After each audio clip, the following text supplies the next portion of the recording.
Olá, gente. Vamos lá para a sétima aula, primeiro trimestre de 2022. Bem-vindo ao canal Só a Graça. Se você não é inscrito, já se inscreva aí para estar recebendo os seus vídeos, ok? Vamos já para o tema da lição. A Bíblia transforma as pessoas. Pode botar aí um ponto de interrogação no final. A lição não tem, mas eu quero que seja assim para... E quem vai responder essa questão é justamente você no seu dia a dia. A Bíblia transforma as pessoas? Pode botar como uma pergunta, ok? E nós estamos iniciando aí um trabalho. Eu e o professor Alex, um trabalho diferente, para a gente estar ganhando tempo na explicação, não lendo muito os textos, ok? Então, vamos lá já para a introdução, para a gente estar ganhando tempo, ok? A Bíblia é de origem divina, seu autor é o único Deus vivo e verdadeiro, João 17:3. Por isso a sua mensagem transforma o nosso entendimento e nos faz compreender a boa, agradável e perfeita vontade de Deus. Lá em Romanos 2:12, no versículo 2. Nessa lição, veremos que a Bíblia é viva e eficaz. Transpassa o interior do ser humano, tal qual como uma espada anula os conselhos do mundo e nos capacita a viver em humildade diante de Deus, ok?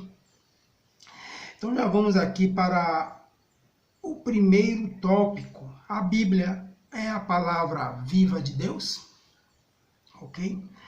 Primeiro subtópico, a palavra de Deus é viva e eficaz. Eu vou ler aqui o primeiro parágrafo, primeiro e o segundo. Os israelitas não entraram em Canaã por negligenciar a palavra de Deus, Hebreus 4:6. O autor aos Hebreus faz um alerta para os cristãos não cometerem o mesmo erro, Hebreus 4:11, ok? O que é que surge aqui? Surge uma pergunta: por que nós devemos ler o Antigo Testamento? Qual é que nós devemos ler? O Antigo? O Novo? Vou trazer uma metáfora aqui bem interessante. Se você tem um carnê com 10 prestações aí e você paga só 8 prestações, será que você pagou o carnê inteiro? Não. Então assim também é a Bíblia Sagrada. A Bíblia ela tem 66 livros, ok? Então é um conjunto de livros. E o Antigo Testamento, ele vai apontar, ele vai nos trazer, ele vai nos encaminhar até Jesus. A Bíblia, o Antigo Testamento, ela vem contando a história do povo de Israel, do povo judeu. Porque Jesus, ele é judeu, ele vem da linhagem, ele é judaica. Entendeu? Os primeiros discípulos são judeus também. Então, não tem como você ler o novo se você não ler o velho. É mais ou menos assim. A história do Brasil. Como é que você vai conhecer a história do Brasil se você não lê a história do Brasil? É mais ou menos, eu quero só saber da história de quando eu nasci. Então, não tem como. Então, é um conjunto. Então, tem que ler. Mas para que serve o Novo Testamento? Aí sim, o Novo Testamento ele vai servir como uma regra de fé, a nossa conduta, a nossa forma de andar, a nossa forma de ver, de andar, de ser com as pessoas, porque Jesus ele já traz uma causa mais humanitária, diferente do Antigo Testamento, mas você não tem como você entender se você não lê os dois. Então é um complemento, entendeu? Para a gente poder entender os dois. Então fica, às vezes, essa pergunta aí no ar, porque tem muitos que aderem mais ao novo, tem muitos que aderem mais ao velho. Não, mas eu vou falar para você, cristão, que quer ser realmente o cristão completo.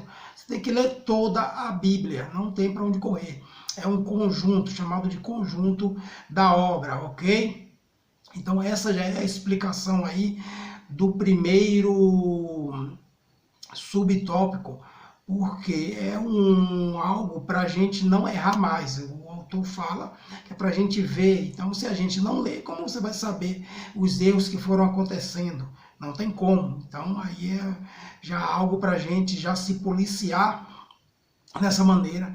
Você só vai ver as alertas que o Antigo Testamento dá em relação aos erros, é justamente se você lê, ok? Vamos agora para o segundo subtópico do primeiro tópico.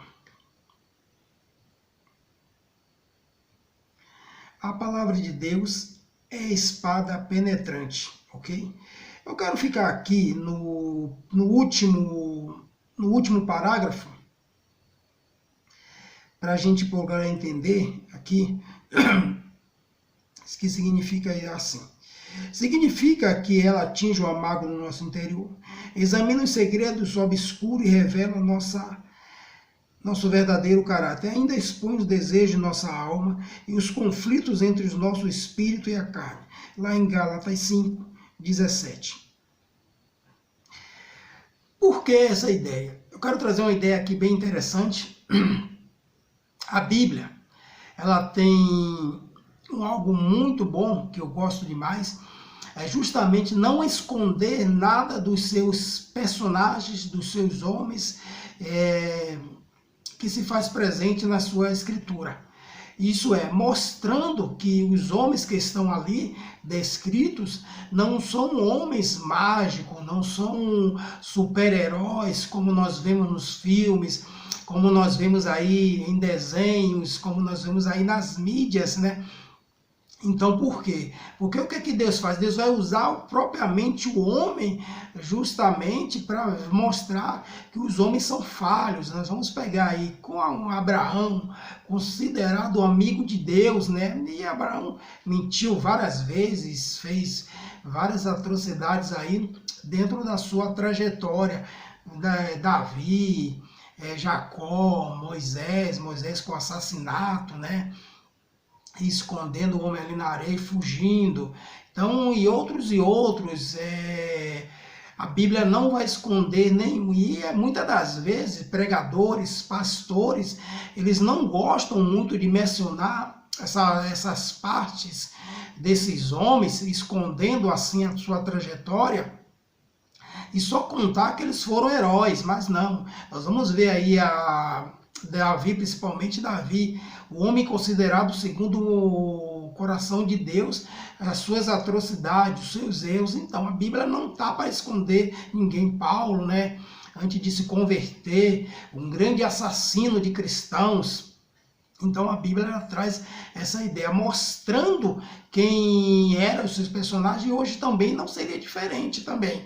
Então é uma guerra para mostrar que existe uma clareza, para existir uma clareza em nossos comportamentos, e a Bíblia ela revela nossas fraquezas mesmo, vai mostrar que nós somos falhos, que nós somos fracos, que nós precisamos sim da graça, nós precisamos das virtudes de Deus, não tem como correr, e a Bíblia ela vem revelando as falhas desses homens. Então, se você está numa igreja, que o pregador, que o pastor, ele não mostra esses homens como humanos, não tem como você confiar na palavra, porque a Bíblia ela não esconde mesmo.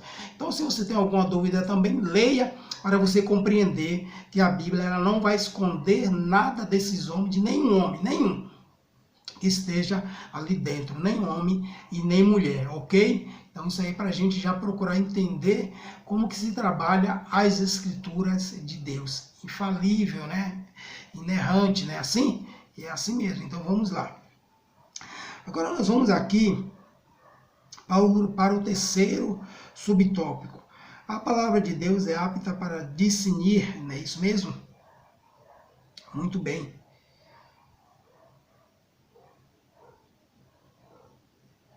Então, o que é... Eu gosto aqui de trazer essa ideia aqui, discernir.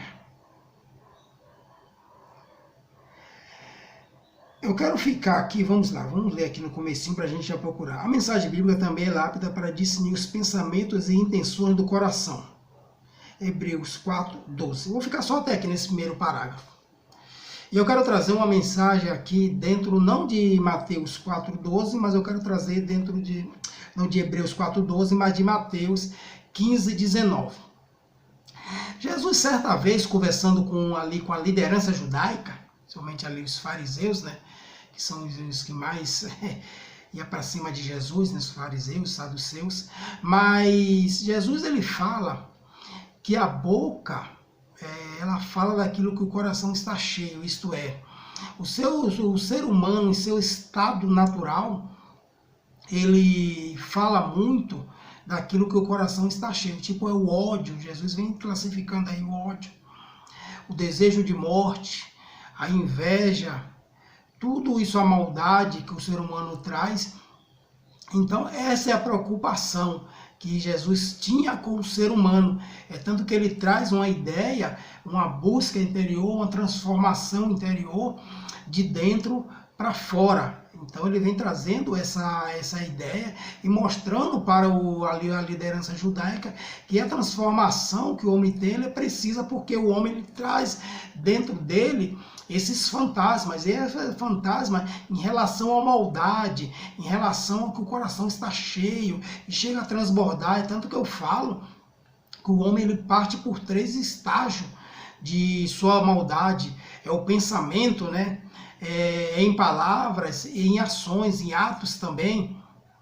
Então vai nascendo e ele chega a executar as suas maldades. Então aqui o que o autor quer dizer, a palavra de Deus é apta para discernir.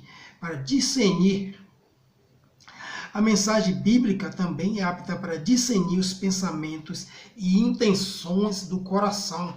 Então a Bíblia ela traz essa ideia, como fala da espada de 2 gumes, né? Que ela vai penetrar até a divisão da alma e do espírito, né? É algo assim, a palavra de Deus, ela vai aonde a gente não consegue ir. A gente pode pregar, pode falar, mas a palavra de Deus, ela vai onde precisamente ir, que é geralmente o coração onde ali nasce as maldades do ser humano, ok? Então Jesus ele vai abraçar e vem falando de uma grande provisão que precisa ser trabalhada justamente no coração do ser humano, ok? E aqui nós estamos terminando o primeiro tópico, né? Ok? E vamos agora para o segundo tópico, ok? A Bíblia anula os conselhos do mundo, ok? As armas da nossa milícia. Paulo esclarece aos coríntios que as armas da nossa milícia não são carnais, segundo Coríntios 10:4. Eu não vou explorar aqui a indicação do autor, mas eu quero trazer aqui mais para baixo, não esse primeiro, mas o segundo, isso porque a nossa luta é de ordem espiritual. Efésios 6:12, ok? Eu gosto muito dessa mensagem, porque ela vai nos trazer uma ideia que precisamos colocar muito em prática. Eu já trouxe essa ideia em outras lições aí, mas eu quero estar sempre trazendo, porque eu queria que a igreja em si, ela fosse trabalhar essa ideia aqui em todos os dias se pudesse.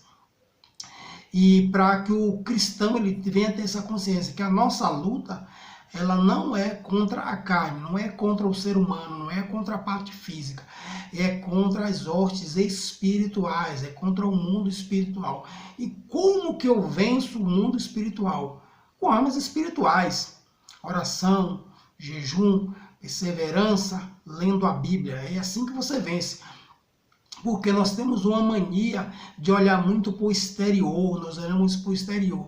E quando nós olhamos para o exterior, nós pecamos, nós erramos, porque nós vamos ver que as pessoas ali, elas estão sendo usadas, né? Usadas por algo espiritual. Então nós temos que ter essa ideia em mente para nós podermos seguir em frente. Senão, se a gente não olhar com os olhos espirituais, a gente vai estar sempre perdendo e o inimigo vai estar sempre ganhando, porque ele é espiritual, então ele vai sempre trazer essa ideia e vai derrubar a gente, porque a gente não procura ver com olhos espirituais, ok?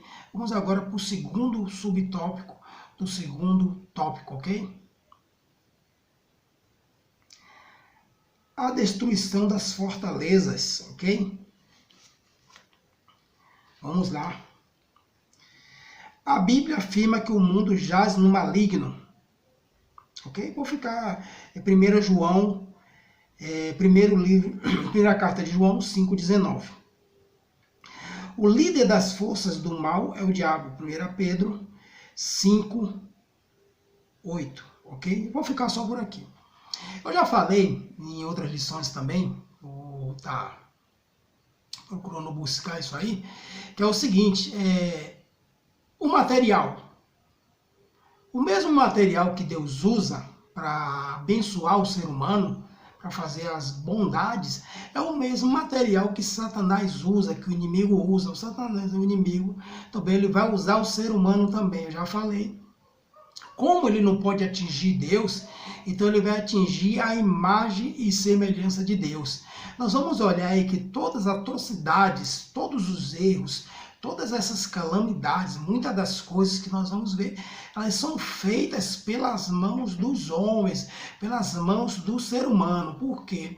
O inimigo vai usar a mesma arma, o mesmo material que Deus usa, que é o ser humano. Então a gente tem que se policiar nisso aí, trazendo aí, buscando na mesma ideia do que eu trouxe do primeiro subtópico aí, que se a gente não olhar com os olhos espirituais, a gente não vai entender esse mundo, a gente não entende, ok? Então, a gente vai ver que o inimigo ele vai usar o ser humano, e muitas das vezes nós não entendemos essa ideia, nós não entendemos essa metáfora, né?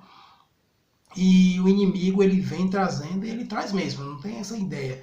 E ele é muito esperto, ele é muito sagaz, e ele vai usar o ser humano e às vezes põe a gente contra o ser humano, porque a gente não consegue ver que por trás daquela atrocidade que o ser humano faz, existe um mundo espiritual, existe um ser espiritual atuando por trás daquele camarada, por trás daquela pessoa, ok? Então nós erramos muito quando nós entramos nessa parte e nós perdemos demais nessa parte, ok? Vamos agora, essa é a explicação do segundo subtópico, do segundo tópico. Vamos agora para o terceiro subtópico, ok? A destruição dos falsos argumentos, ok? Vamos aqui para o... Eu quero ler o último parágrafo aqui, desse subtópico aqui. O método cristão para anular esses sofismas, quase não sai, é a persuasão por meio da verdade da palavra de Deus. João 8:32. Destruição dos falsos argumentos. Como que você vai destruir os falsos argumentos? Se você não lê a Bíblia. Não tem como. Imagine um advogado, ele vai para o tribunal defender uma causa, só que ele não é formado em direito. Você acha que ele vai ganhar o que lá? Você acha que ele vai conseguir argumentar? Não. Então nós temos uma dificuldade muito grande, eu falo muito, eu sou muito crítico em relação a isso aí, porque nós cristãos, nós somos os soldados e gostamos muito de ir para o campo de batalha desarmados, desarmados. E chegamos lá, todo cidadão, todo soldado que ele vai para o campo de batalha desarmados, ou desarmado, ele vai perder a sua batalha, não tem para onde correr, porque ele está desarmado. E o cristão, ele é mestre nisso aí. Uns versículos isolados, quero ler um livro, quero ler a Bíblia pela metade, quero ler um versículo que eu gosto. Então é por isso que nós apanhamos tantos. Então nós não temos o poder de persuasão. Aqui está falando no último parágrafo aqui, A persuasão tem que ser por meio da verdade, da palavra de Deus. Mas como verdade? Se você não lê, você vai argumentar o quê? Não tem como. Então é muito ruim. Nós temos a arma, nós somos o soldado, que nós temos a arma, só que nós não sabemos usar. Por que eu e você muitas das vezes não sabemos usar? Porque a gente não pratica, e se você não praticar, você não vai aprender, não tem para onde correr. Então, as lições bíblicas, a leitura diária da Bíblia é que vai lhe dar a ideia de argumentação, a ideia de persuasão por meio da verdade. Se você não lê, não tem como, você não vai ter argumento, você não vai saber falar porque você não lê. Então, nós temos uma crítica. E aqui, dando puxão de orelha, nos cristãos alertem, se alertem, acordem, saia desse estacionamento, saia dessa dormência. Se vamos para o campo de batalha, nós temos que estar armados e aptos a usar a arma. E qual é a arma do cristão? É justamente a Bíblia Sagrada. Se sai para o campo de batalha sem armas, vai perder a batalha, ok? Isso é um puxão de orelha, esse subtópico aqui é o puxão de orelha para a gente se alertar sobre isso aí, ok? Vamos agora para o quarto subtópico, ok? A destruição de toda altivez. O poder do Altíssimo igualmente aniquila toda altivez que se levanta contra o conhecimento de Deus. 2 Coríntios 10, 5. O conhecimento de Deus, da Escritura, é diferente do conhecimento humano. O conhecimento humano, ele é diferente. Por quê? É um conhecimento e a sabedoria de Deus é totalmente diferente. Então, toda vez que você vai argumentar sobre o conhecimento, sobre a sabedoria divina, existe aí uma ajuda do Espírito Santo. Não é que nem você ir para uma sala de aula, não é que nem você ir para um debate aí no mundo secular, não. Então, se você não tem esse argumento, se você não tem essa ideia da palavra de Deus verdadeira, se você não obtém a ajuda do Espírito Santo, toda vez você vai perder. Então, como é que você vai destruir a destruição de toda altivez? Entendeu? Então, a altivez se refere a toda conduta que serve de oposição para a fé em Deus, ali em 2 Timóteo 3, 8, ok? Então, é por isso que nós temos que fazer essa diferença. Tem que ter essa diferença. Eu não posso trabalhar com o povo de Deus simplesmente com uma formação acadêmica. Existe aí o Espírito Santo, tem que ter. Se não tiver o Espírito Santo, você não consegue trabalhar as coisas de Deus. Não adianta. Você pode ter qualquer formação, você pode ser o melhor acadêmico aí, mas se você não tiver essa raiz implantada, essa simplicidade, essa humildade e saber que essa sabedoria, toda inspiração, ela tem que ser divina, você vai perder e não tem como você argumentar algo desse tipo, entendeu? Então eu falo sempre, sabedoria e conhecimento é totalmente diferente quando se fala em relação às coisas divinas. Não procure confundir, não. Porque se confundir, vai se atrapalhar, vai se perder e se perde mesmo. Vocês sabem que eu não estou falando mentira. Vocês sabem que eu não estou falando história de carochinhas, né? Não, eu estou falando a verdade. Porque toda vez que você sobe ali, só o homem, só a formação acadêmica, só o conhecimento humano, não funciona. Não funciona. Porque você está falando da palavra de Deus, ok? Vamos lá para o terceiro tópico. A Bíblia nos torna humildes? Pode botar um ponto de interrogação também aí nesse último tópico aí, ok? Essa pergunta, como eu já falei, quem vai responder é você. Se ela te torna humilde? Como ela te torna humilde, ok? E vamos lá? Deus aborrece a soberba. A Escritura declara que Deus resiste aos soberbos. Aos soberbos, dá, porém, graça aos humildes. Tiago 4, 6. Isso indica que Deus abomina os arrogantes que confiam na sabedoria mundana e rejeita os preceitos divinos, ok? Vou ficar só até aqui.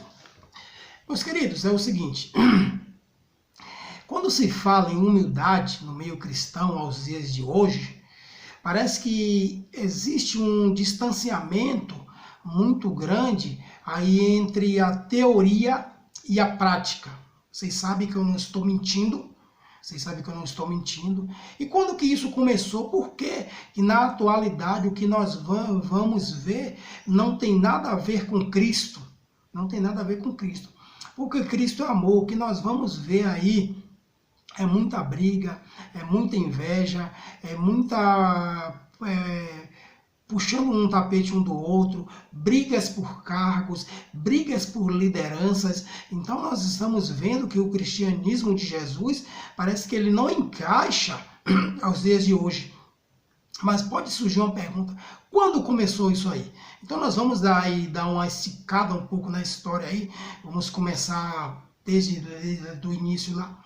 A primeira ideia de mostrar que os religiosos eles têm essa gana dentro de si, justamente quando eles matam Jesus, eles tramam ali para entregar Jesus ao Império Romano, e ali executa-se aquela aliança que se faz entre o Império Romano e a liderança judaica, trazendo Jesus à morte de cruz. Só que nós vamos ver que ali, logo ali, 70 anos depois da morte de Jesus, ali começa uma perseguição dupla, né? Porque os judeus vão ser perseguidos e os cristãos também vão ser perseguidos, ali com a derrubada do templo, né?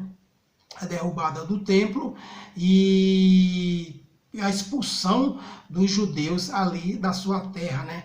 E os cristãos sendo perseguidos também. Só que o que nós vamos ver ali? 3 séculos depois do início do cristianismo, nós vamos ver o quê? Nós vamos ver que o Estado, ele se faz uma aliança ali com o cristianismo. Constantino, ele vai declarar o cristianismo como uma religião oficial de Roma, ok? Então ali é o Estado e a igreja. E ali começa-se a inverter a situação. Por quê? Porque os cristãos que eram perseguidos, eles começam agora a ser perseguidor, ok? É isso mesmo. O Estado e a igreja começam a uma nova aliança e ali nós vamos ver o ódio predominante que existe no meio do cristianismo. Porque ali não tem nada a ver com o cristianismo, aquele cristianismo de Jesus. Ali são seres humanos apossando-se da religião para mostrar para as pessoas que eles são poderosos, ok? E vão mostrar mesmo ali. E se inaugura-se a Inquisição. O que é a Inquisição? É um tribunal totalmente injusto. É, totalmente injusto. E com a ideia de perseguir as pessoas. Então o cristianismo ali ele começa com a ideia de ódio, começa a perseguir as pessoas, queimando as pessoas nas fogueiras, torturando as pessoas, todos aqueles que não aderissem à ideia da religião cristã eram torturados, eram mortos, queimados nas fogueiras, e ali nós vamos ver. E esse período que o cristianismo predominou ali é justamente conhecido como o período das trevas. Imagine, um período governado pela religião cristã, que o seu fundador de amor, é considerado como a idade das trevas. Como é que pode? Então, por isso que eu estou falando, ali é o ser humano em seu estado natural, apoderando-se da religião para mostrar que eles são poderosos e mostrando a sua ganância, a sua arrogância, o seu ódio é que vai predominar. E nós vamos ver ali também, já no século XV, ali em 1517, a reforma protestante também, muitas brigas ali, inclusive Martinho Lutero tendo que fugir. Por quê? Porque é uma religião que ela se transformou em ódio, se transformou em muitas alianças, ok? E nós vamos ver muitas cidades, muitas aldeias sendo dizimadas mesmo, muitas tribos sendo dizimadas pelo cristianismo de ódio. Os valdenses, os huguenotes, os lollardos. Nós vamos ver aí na noite de 23 a 24 ali de agosto de 1572, a noite de São Bartolomeu, onde as pessoas falam que entre 20 a 30 mil pessoas foram mortas ali num combate entre protestantes e católicos, entendeu? Então vamos ver também as cruzadas, muito sangue derramado mesmo. Então o ser humano, ele vem trazendo esse ódio. Então nós vamos chegar ao século XXI, isso não começou ontem, não começou anteontem, não começou um ano atrás, não. Então isso aí é o conjunto da obra. Muitas brigas, muito disse-me-disse, muito ódio dentro das igrejas, que não era para ser, porque o fundador dos evangelhos, ele prega amor, ele prega para que venha amar o seu próximo, ok? Então, tá difícil aí. Então, para que nós podemos ver que a humildade e a simplicidade, ela tem que fazer parte do seu cotidiano, do cristão, ok? Então, vamos lá para o segundo subtópico. Cristo é o nosso exemplo de humildade. Será que Cristo é o exemplo de humildade para mim? Como é que eu me refiro? Como é a minha conduta? Como é a minha maneira de agir diante das pessoas? Como eu já falei, que o material de Jesus é o ser humano. Então, se o material de Jesus é o ser humano, eu sou seguidor de Jesus, como que eu trato o ser humano? Como eu estou tratando o ser humano? Tenho que ver, se eu sou seguidor de Jesus, eu tenho que ter essa ideia de tratamento com o ser humano, ok? É a grande referência. Cristo é o nosso exemplo? Fica-se aí uma pergunta e você responda. Será? O que é que nós estamos falando de Jesus? Como é que nós declaramos Jesus? Como é que nós declaramos? O Jesus que foi declarado aí, que eu acabei de contar, é um Jesus de ódio. É um Jesus que queimava as pessoas na fogueira. Era um Jesus de inveja, um Jesus falso mesmo. Então não tem nada a ver com o Jesus que as Escrituras dizem ser, ok? Então vamos estar aí nos preparando, vamos estar aí vendo os nossos conceitos quando se fala assim, em humildade, em transformação, aquilo que foi o título da lição, ok? Vamos agora para o terceiro subtópico. A humildade é uma virtude cristã, ok? E tem que ser. Vamos lá. Cristo ensinou que para entrar no reino dos céus, a pessoa tem de se portar com humildade. Mateus 18, 4. Assim, somente a genuína conversão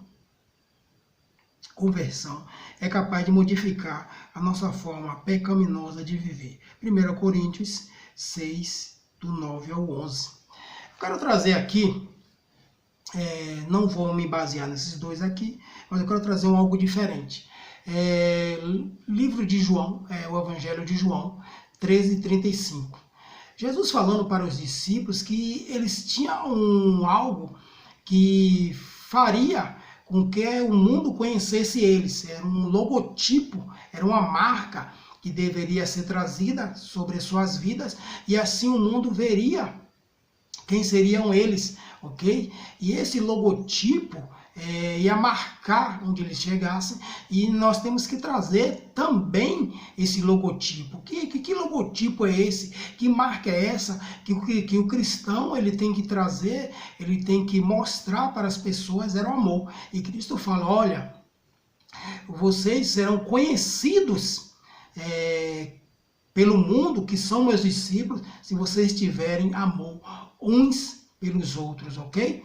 Então, para a gente ver, a humildade é uma virtude cristã, ok? Se você não tem amor, você não vai conseguir ser humilde nunca. Não tem como você ser humilde. Então, é um logotipo que o cristão tem que trazer, e esse logotipo ele tem que chegar, ele é o carro-chefe. Onde você chegar, essa humildade, essa simplicidade, essa maneira de falar, essa maneira de pensar, e as suas ações também tem que ser trazida dessa maneira, ok? Senão nós estamos falando algo mentiroso, nós estamos falando algo que não é para acontecer, ok? Então vamos estar aqui terminando, né? Vamos estar aqui falando aqui, já iniciando a conclusão. O Altíssimo não tolera soberba humana, nem rejeição, revelação divina. Os israelitas que se rebelaram contra ela sucumbiram no deserto. A palavra de Deus examina os segredos humanos e desfaz todos os conselhos humanos. Os humildes que sujeitam a Deus, sua palavra são transformados e agraciados com a plenitude das bênçãos divinas. Ok? Então o cristão ele tem que trazer isso aí. Se ele não trazer essa transformação de vida no seu cotidiano, no seu dia a dia, nas suas palavras, nas suas ações, nos seus meios, então tem algo errado. Então isso serve para mim, isso serve para você, para que a Bíblia ela transforma assim. Se nós seguimos aí o mapa, se nós seguimos aí